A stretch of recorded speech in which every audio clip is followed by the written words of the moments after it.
veče u večerašnjem programu Hrvatske nacionalne televizije. Sa vama je večeras Hrvoje Kroatan. Dobro veče, dobrodošli. Ja ću vas danas voditi kroz našu novu emisiju u kojoj ćemo raspravljati o puno stvari koje se događaju oko vas.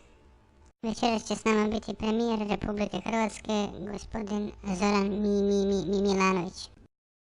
A sa njim ćemo večeras pričati o stanju koje se događa u zemlji koju on vodi, u našoj Hrvatskoj.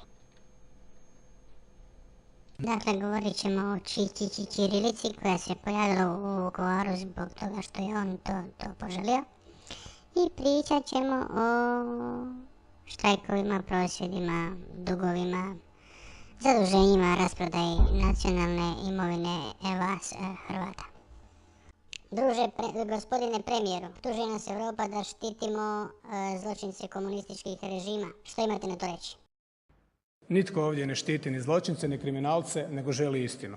Štitimo slabije i malobrojnije, a obično one koji ima nečistu savjest vi će držite lopova.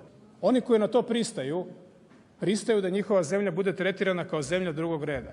Tako ja vidim članstvo u Europskoj uniji. Zato ću se boriti, ako treba, još tvrdoglavije i još upornije.